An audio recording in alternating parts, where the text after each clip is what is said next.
So what at this moment in your life, how do your songwriting and psychotherapy relate to one another?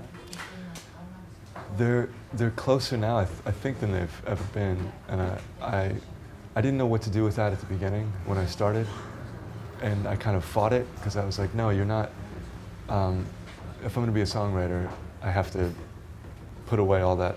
Well, I'm not a therapist anymore. I have to leave it behind. But then the more I was writing, it became a process of dealing with myself and trying to help other people, which is the exact same thing that therapy was. So especially with this record, I thought I'm just going to just totally marry them together and see if it works. So to me, they're one and the same. The only difference is with counseling, it's one-on-one, and with songwriting, it's one and more than that. And so you might communicate in a little bit of a different way, but it's the same process. It's hard communicating with a faceless crowd, right? It is. Yes, it is, because I'm not used to doing that. I'm used to talking to a person and listening to someone talk for an hour or 2 hours. Yeah, and that's difficult. And the hardest thing I had to give up was the ability to see the change happening in someone. Therapy was very hard, and there was a lot of things I don't miss about it. But that's one thing I do miss, is seeing someone over the course of months and years changing and becoming a better person. Where are you currently living? That was what I was. I live in a small town in Illinois called Jacksonville. But it is a town. It's not like some rural. It's maybe 20,000 people. Yeah. Yeah. It's not. It's not like a village. It's not 3 people, right? But it's very quiet, very small. It's like farm town sort of thing. But could you live in NYC or LA? No. Why not? Their cities are fun, but it's too much noise and too many distractions. And I don't think I would ever sleep well there. So you go for a couple days, and then you go home and you go fishing. But, and on the other hand, could you live like on a farm on your own? Oh yeah, definitely, yeah. Well, I imagine at some point I'll probably move even more into the country. It's nice to be I'm very lucky, because when you tour, you get this amazing urban experiences in the city and all these people, but then going home, it's so great to have the complete opposite. So yeah, I'd love to be able to have both. Is it just an idea of moving more out, or is it already in progress? I mean, I haven't made an offer on a house or anything, but I think at some point, maybe in the next several years, I'll probably do it.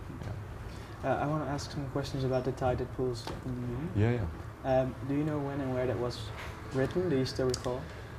That's a good question. The melody for that is the one thing that was old, that wasn't completely a new thing.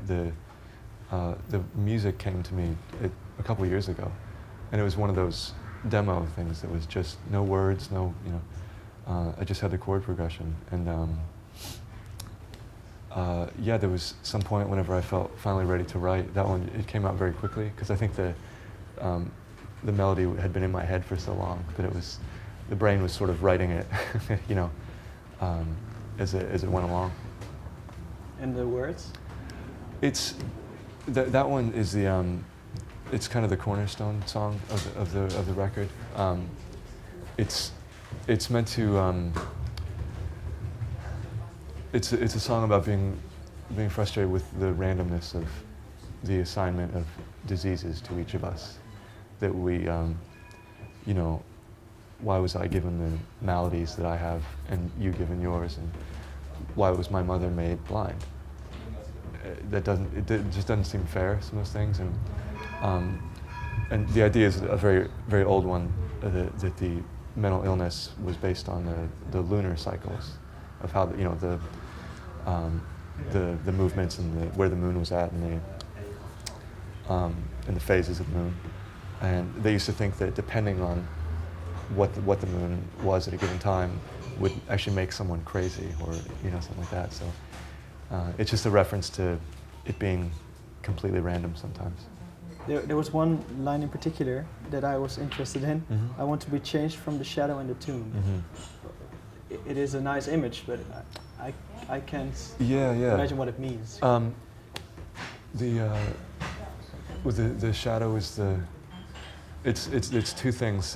That's a Sigmund Freud reference and a Carl Jung reference, to the fathers of analytic psychology. And the shadow is Jung's idea of the place where we repress all of our ugliness, our evil, our impure thoughts, and all those things, and we put them there. And the tomb is Freud called the Todestrieb, I think it's called, which is the death instinct, and it's our drive towards death and destruction. And one of the great challenges of being a human being is having those two parts of us, but yet still trying to live well and be healthy and be a good person. So it's just that, I want to try to find a way to no longer be in those two things. Right. It's a good question. Yeah. You said that this song is the cornerstone for the record. Yeah. Is that why you decided to go with it as the first song, like an introduction to this? Yes. No, it wasn't. That would have been a good idea, though. No, it made